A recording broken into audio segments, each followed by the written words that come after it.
All right, welcome back to Crossroads Live. My name is Jim Hoffpauir, and I'm here with my partner, Miss Debbie Mason, and we are here with a couple of my friends from the Civil War Re-enactors. I'm standing here next to David Murray, then known as the Doctor. Welcome, Doctor. Thank you, sir. I hear you have like a medical center thing where you teach people. You have a thing where you teach people about the medicines and stuff. Yes, sir. Every year we sponsor the Forts Muster over at the Stockyards, and we teach on behalf of the Texas Civil War Museum, and I do the medical program for them. Oh, you're a real doctor in real life? No, sir, but I do work in the medical field. Oh, okay. Debbie, hello. Yeah. How are we doing? You're standing next to the colonel there. Well, I thought that you were going to be like asking him all these questions. Oh, well, I just thought I'd give you a shot. This is Ron Painter. How you doing? And now, tell me your name, your reenactment name. I'm Captain Ron Painter of the 15th Texas Cavalry. I'm the commanding officer. You command officer of what? So the 15th Texas Cavalry Company E, they're out of Tarrant County. We're a reenacting group, part of Cleveland's division of Re-enactors. We go all over the United States to do reenactments. How many people are in your group? We got about 55 right now. And they all travel? Do they have horses? And what all kinds of gear do you take with you? Well, we're dismounted cavalry, and what dismounted cavalry means is that we don't have our horses. They were taken away from us, so we walk just like infantry does. But as a family, we were family oriented, so our families go with us. With the families, we're probably about 75 or 80 people in the families. We set up camps, and we just have a great time. And it's kind of like a family reunion that you get to go to about 4 or 5 times a year. Now, do you just reenact here in Texas, or do you actually go out of state traveling? We go out of state, all over the United States. I've been as far north as Gettysburg, Pennsylvania on 150th up there. I've been to Tennessee, I've been to Georgia, I've been to Mississippi, Atlanta, Louisiana, Oklahoma. And you do participate in the reenactments. Yes, ma'am. Now, which one of those reenactments that you've listed off that has just really stuck out that meant the most to you? Probably the most stuck out to me was probably the Gettysburg, being as far away as it was. Even though the 15 Texans didn't participate in Gettysburg, Texans were there. And to be able to walk on the ground that's hallowed that they walked on, unbelievable, the hardships. How did you get into the reenactments? It's funny, it started when my son was little. He wanted to do a Halloween costume as 2 Confederate dead soldiers. So we went to looking for costumes and couldn't find them. Then we was introduced to a lady that made Civil War uniforms. And then she told me about a man that had a unit called the 7th Texas Cavalry in the Stockyards. And that was the beginning of it about 13 years ago. That's a good long time. Doc, have you been in the reenactment business for 13 years? Not quite. I've only been in, this is my 8th season now, so hopefully I'll be around for a few more. Well, she asked a very good question a while ago. Ron, how did you get started? More or less, I've just been a history buff all my life, and I already had medical background because I've been working in hospitals and medical equipment companies and stuff like that. And so I pretty well knew the background story of it and everything. So it was just a little bit more research, and just it fell into place. What about your ancestors? I know you do this, you guys do this representing an ancestor who actually fought in the Civil War. Sure. I had 3 ancestors. All of them fought out of Florida, and believe it or not, they were in the same battles as what Ron's family were at the same time as well. That is amazing. Don't you find that fascinating? How about your family, Ron? My family came to Texas in 1832, part of Steve Van Fossen's 0300, and settled Texas. My great-great-grandpa, Durham A. Vance, he actually built a hotel and was a land surveyor, Texas Ranger in Texas. When the war broke out in '62, him and my other great-grandfather, they all joined up with the 15th Texas Cavalry. They went to Arkansas Post. My great-grandpa Durham was killed there. William was taken a prisoner and sent to Camp Douglas in Illinois, where he served a year time up there. Then he was what they call paroled, traded out. He came back. They actually sent him to Virginia first. The Virginians didn't want him, said they didn't fight. So when they got shipped back down south, General Hiram Granberry saw these boys and knew they were Texans, said they'd fight. Talked General Patrick Claiborne into taking him, and that when they made the Texas Brigade under Granberry. Do you guys ever do living history to where you will, I guess that's what you do with your, that's what you do. The whole thing is living history, but do you ever go into schools and do talks, things like that? Oh, absolutely, yeah. We do parades, we do talks. We work with the Texas Civil War Museum as docents up there. We also, do host a reenactment of our own. It's the first weekend of November in Jacksboro, Texas, which is Fort Richardson State Park. We've been doing that for 5 years. We have a school day. Our school day program, they bring buses of kids out there, and we have different stations set up where these kids get to learn about infantry, cavalry. They get to learn about a bugler. They get to learn about home front. We have women that actually do the home front for these. Also have artillery. So they get about 30 stations they have to learn in 6 hours. Wow. Let me ask you this, David. Now we had the young kids up here, Mad Dog in them, right? Mad Dog. That's the name I remember. And I want to think buckwheat. I'm thinking. Anyway, Mad Dog. I love that. But I wanted to ask you. Now, during the Civil War era, when the thing was actually going on, were children involved? Different parts of the war, it got to the point where they were actually using the children from the VMI, anywhere between 8 years old and up, when the forces really got dwindled down, that they were using them. If you ever saw the movie The Field of Lost Shoes, it was about the last year of the cadets and stuff that came out to help at the Battle of New Market, and most of those kids, they won the battle, and they were anywhere between 8 years old up to 16. My God, how do you teach a child that? It's amazing to me. Well, most of them had been into the military academy for anywhere between 2 and 4 years and stuff, so they were medical, or not medical, but military personnel. Wow, I didn't know this stuff. I'm learning something new today, so this is great. So, did you have one particular ancestor that was like a hero to you in the war? No, well, all of them were pretty well together and stuff like that, but they, like I said, they did what they felt was necessary. Well, they were trying to save their homeland. They were. I just have a last question, is that, there are going to be people watching that think, there might be somebody in my family that fought in the Civil War, or I would, that somehow they would like to learn more about what you guys do. Do you have a website, or do you have any suggestions for that person? Yes, one of the things you could do, we have a website, 15th Texas Cavalry Company E.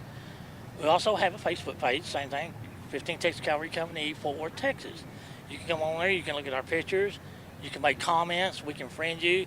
But the best thing to do is come to a reenactment and experience it. We can take you in the field. We can suit you out, we can take you out there and learn it. But the main thing is, as a reenactor, I can read all the books I want to all day long, right? And you can understand that.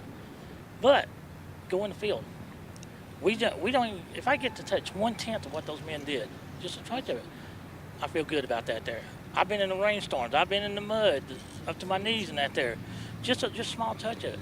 But deep back in the back of my mind, I know every Sunday we get to load up and go home. Them boys didn't get to go home until it was over with, and some of them didn't get to go home at all. And tell me your website again. 15th Texas Cavalry, Company E. And if anybody has any questions about how maybe they can find their ancestry that were in the Civil War, maybe you could point them in the right direction too. You can even go to the Texas Civil War Museum. It's off 820 in Fort Worth. All right, we need to take a quick break right now, and we'll be right back. And stay with us here on Crossroads. More Civil War action coming up. Talk to you soon. We are all students in the School of Big Storms. We have learned what happens when governments, families, and communities aren't prepared for hurricanes. Now, scientists say a changing climate may mean more frequent and violent storms, and we need to act before the next big storm hits to prepare and protect families and communities and restore the natural defense system, the wetlands and forests that protect us all from high water and winds. Together we can do it. Learn how. And welcome back to Crossroads Live. We are here with our Civil War buddies at the Fort Worth Livestock and Rodeo Show, and I'm here with my sidekick, Miss Debbie Mason. Welcome, everybody. Well, All right, and tell me your name again. I'm Louis Pastusik, but I'm known as Butterbean with the 15th. Why Butterbean? Where did that come from, my friend? Doc gave me that nickname, and he's not really sure where he came up. Other than he said I just looked like a butterbean at the time. And let me ask you this: what job do you have in this outfit? I'm just kind of whatever they tell me to do. I kind of take care of my son is cornbread and look after him, but just whatever I need to do. If we do living history, a lot of times I do some of the living history. Bring some of the edge weapons like the Bowie knives and a sword and saber. Or at Fort Richardson Day, school day, I did on the flags, Confederate flags. That's a good job. Yeah, jack of all trades. Right. Yeah, I'm retired after 29 years of teaching and coaching junior high, and I taught history, so I just pretty much do whatever I need to do. So you must be an expert on the Civil War history, right? I don't know if anybody's ever really an expert. It's just everybody's interpretation of how things went. And who was your family member? You have a family member in this? I don't know that we've got one with the 15th, but we've traced some of our ancestors back to a couple that came out of 56th Infantry out of Georgia that fought. And so have you always been interested in Civil War? Pretty much since 3rd grade. I think I have a twin brother that he passed about 4 years ago, but we were interested in Civil War in the 3rd grade because our 3rd grade teacher got us interested in the Civil War. Now, when you taught in high school, talk about the real high school, what classes did you teach? I taught 7th grade Texas history and then 8th grade American history, which is from discovery to 1867 after Reconstruction ended. Very good. And the children growing up, they're going to carry this on. I hope so, because I'm lucky. My son, like I said, is cornbread, and he's a big reader also, and he likes the Civil War just like I do, or history in general. But the Civil War is his favorite subject. Well, let me ask you something. You like fiddle playing? Yes, I wish I had the musical talent, but this guy is great. I'll do what. I'm going to let Miss Debbie talk to Fiddlesticks. Mr. Brian Lohr, Yes, ma'am. How are or Fiddlesticks. you? Yeah, Fiddlesticks, be fine. Yes, ma'am. How did you get involved with the reenactment? The reenactment, I actually started, I guess when I was in 7th grade, I saw John Wayne's The Alamo, and I thought, well, that was a real interesting piece, and I went from there, and I did my homework and found that they had the Pioneer Days in Northside. They had a lot of Civil War reenactors there, and people to reenact the fur trade. And this one guy let me shoot his musket, a Civil War guy, and I think from that point, seeing that it was it, and I just followed him around and later became an adult and saw that there were actually groups that did this, and I thought, oh wow, this is great. And I just latched onto it and took to it, and I've never looked back. Did you love the smell of gunpowder? Oh, I do. Gunpowder, coffee, bacon, you name it. It's all a treat. I love it. Well, tell me about this fiddle. How did you get started fiddling?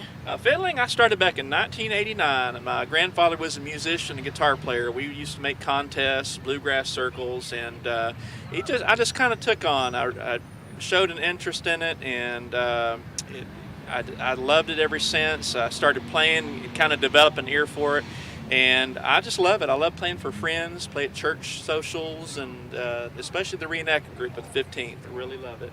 Tell me a little bit about the fiddle. This fiddle is from, actually was appraised, it was made in 1880 and in Germany. And it's a student fiddle. And the difference between the fiddle is that the fiddle uses steel strings and the violinists use gut strings, and of course the manner of play. And of course I do the fiddling on it, and I try to anyway. We really enjoy it. Now, how does the fiddle player fit into the reenactments? Well, you've got to have music, and in the reenactment circles, you've definitely got to have the music. You know, a part of the festivities around the campfire. You get, you know, cards and games can go so far, but you got to have that music. That's what the soldiers passed their time back then, was the banjo, the fiddle, and harmonica and guitar, and sing the old hymns and songs, and it usually kept the spirits up around during such a hard time during the war, and that's what I try to do. Does he do a good job? He does a great job. Thank you, better. He keeps your spirits up. Oh yeah, especially when he hits the fast ones. So y'all have little hold downs when you're around the campfire? Oh, we try. We sure try. We really enjoy it, and that's my love, is seeing the smiles and seeing the people that really enjoy it, and kind of brings their minds back to those days, and thinking of distant ones that enjoy the same type of music, and that's why I love it. So have you been on a lot of the reenactments, the things like when they go out of state? Or? I have not experienced that yet, but I'm just now getting my feet into it and look forward to it with the 15th Texas. How about you? Have you been to some of them? Right. My son, Cornbread, and I, we joined about a year ago, and our first reenactment was a year ago out in Louisiana. It was the 150th anniversary of Pleasant Hill and Mansfield. So we were on an actual battlefield, and we've just enjoyed it ever since. What did you do when the enemy snuck up on you? They don't sneak up on Confederates. Oh, what's this behind you? he has a message for you folks. Well, the message is that we had a film that we also got too. It's called Retelling the Past. And we had some UNT students come and film this, and I'm going to get you a copy of that. It's really good. And again, some of us are going to be in that movie that Mo is making called Heading to Mexico. And that'll be exciting. It should be starting filming next month. That's what he told me. Absolutely. Well, I want to congratulate you guys on getting to be in the movie, and I think February 21st is when you start filming. Yes, sir. That's what Mo told me. And Mo knows everything. That's right. Just You ask him, he'll tell you. And I can't wait to work in the film with him one day. And but anyway, congratulations to you guys and all the Civil War guys who are going to be in the movie. And I know you're going to do great. I'm looking forward to seeing you at the movies. Thank you, sir. All right. Okay. All right. Cheer for Crossroads. Hip hip. Hooray! Hip hip. Hooray! Hip hip. Hooray! All right. Thank you very much. Thank you, Debbie. Thank you, Crossroads. Thank you. We are all students in the School of Big Storms. We have learned what happens when governments, families, and communities aren't prepared for hurricanes. Now, scientists say a changing climate may mean more frequent and violent storms, and we need to act before the next big storm hits to prepare and protect families and communities and restore the natural defense system, the wetlands and forests that protect us all from high water and winds. Together we can do it. Learn how.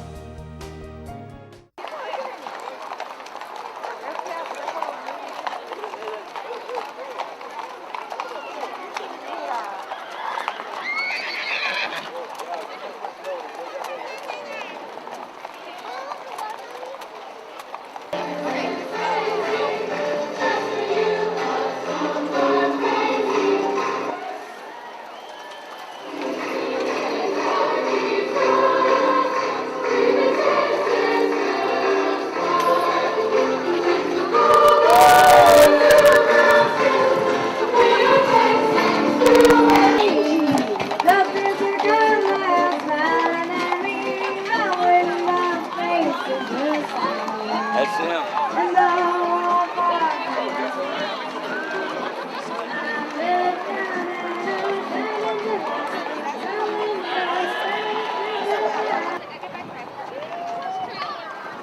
All right, we're out here at the Stock Show in Fort Worth, and I am so glad that you guys stopped by.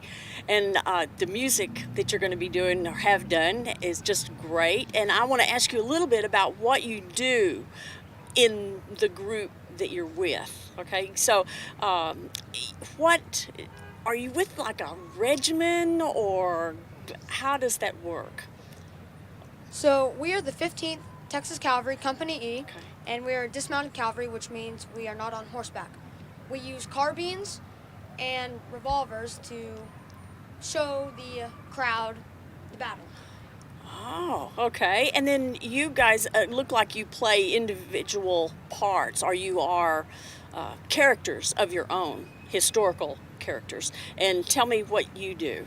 Well, ma'am, I'm a cadet and a trooper. That means I carry a flag and my rifle sometimes. Do you have a name? Yes, my name is Little Cletus. Oh, that's interesting. How did you pick that? Well, I didn't pick it. They named me that because one day I came out with my shirt on outwards. Do you have a good time? Yes, I have a really, really fun time. I really love it. How about your outfit there, your costume? Well, my costume is made by my captain, Captain Ron, and my dad made this for me. He bought it at the store, and he made the belt. And what are your responsibilities with the group? Well, really all I do is I just come out to the battle and I teach people some of the things that happened around here and about the history of the Civil War. Did it take you very long to learn that, and how did you learn it? Really all I'm doing is sometimes I would read some books with my dad and watch some movies with him. Excellent. And then how about you? Oh, you've got your own microphone. I'm so used to doing this. Go ahead. Well, my name is Mad Dog. Oh, Mad Dog? You don't look like a mad dog. I mean, I don't mean to insult you, but I know it must be from the inside. Why do they call you Mad Dog? Well, on my first time out in the field with a rifle, I shot about 50 rounds, which for a beginner is a whole lot. So they said he's like a mad dog out there. Now, tell me about this when you say 50 rounds. Now, you have a gun. Yes, ma'am. Is it a real gun? Yes, ma'am. The weapons that we use are real. They are live firearms. We just don't put the bullets in there. What we do is we take a cartridge, which is filled with black powder, we pour it in the barrel, then we pull back the hammer on the rifle and we put a percussion cap on it. When you pull the hammer back, then you pull the trigger, the hammer hits the percussion cap and that ignites the black powder, and boom, It goes. Oh, we have to stay pretty far away from each other, don't you? Yes, ma'am. It is dangerous. Wow. And so what part do you portray? I'm a trooper. I use the rifle on the field. I line up with all the adults, and I shoot. How old are you supposed to be? I'm 14. That's how old you really are. Yes, And ma'am. so you play a 14-year-old that's fighting in the. So you Yes, ma'am. actually do reenactments, and you're 14 and fighting. Wow. And so, what is your favorite part about doing the reenactments? I just like teaching people the history of it. I like seeing people smile whenever they learn history. How did you? He was telling me what he did to learn everything about the history. Why did you do it? I read books. I go all around the country going to battlefields and learning firsthand experience. And I volunteer at the Civil War Museum, and I've learned a lot from there, just reading the exhibits and stuff. What do you do at the Civil War Museum? I am a docent, and that means that I answer questions of the visitors, and I show them weapons with a touch table so they can actually hold the weapons and materials. How about your costume there? Well, to correct you, sorry ma'am, it is a uniform. Oh, Us okay. reenactors, we are soldiers, Yeah, okay. so we wear uniforms. So there are sutlers, which are basically shops who sell the gear and the uniforms, and so you buy them from them. Okay. So you didn't make. No, You ma'am. don't have anybody in your family that made it. Oh, ma'am. that's very interesting and Mad Dog. And then, what is this young man's name? My nickname is Cornbread Cornbread. How did you get cornbread? because my dad was Butterbean, Oh, so they decided, sounds good. They decided to make me cornbread. You're making me hungry, kid. No. So, I always get hungry at the reenactments. 'cause of so you got into this because your dad was into it? that. it was his twin brother, and this is actually his vest. We didn't get this. This was his vest, and he was a reenactor. But before he passed away, he almost got my dad into artillery. Oh, sorry.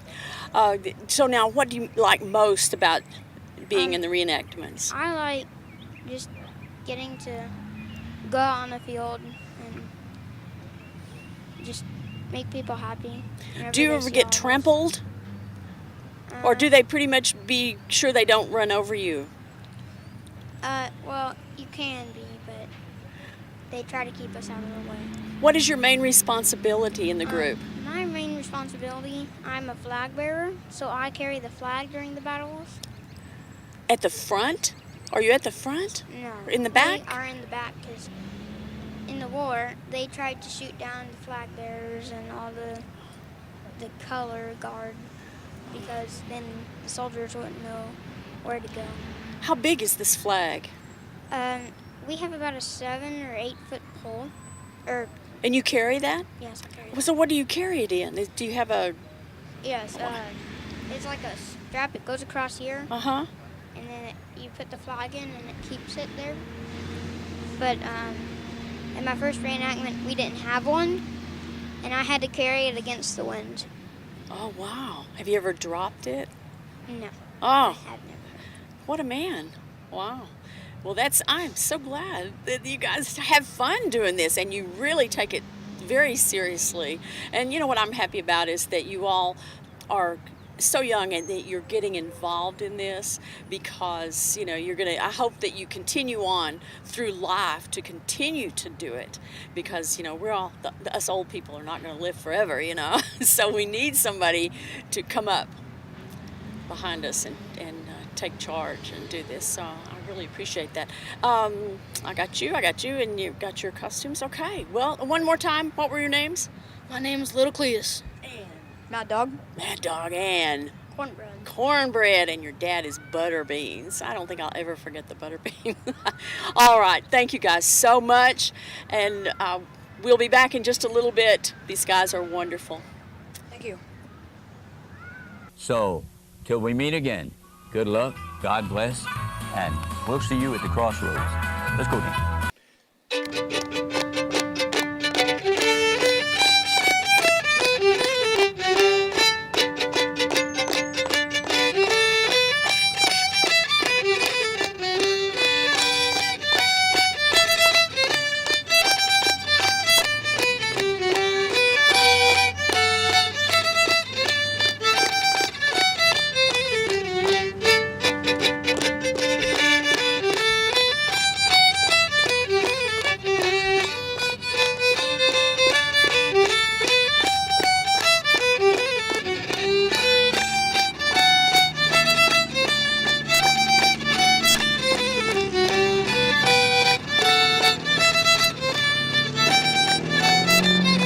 Thank you.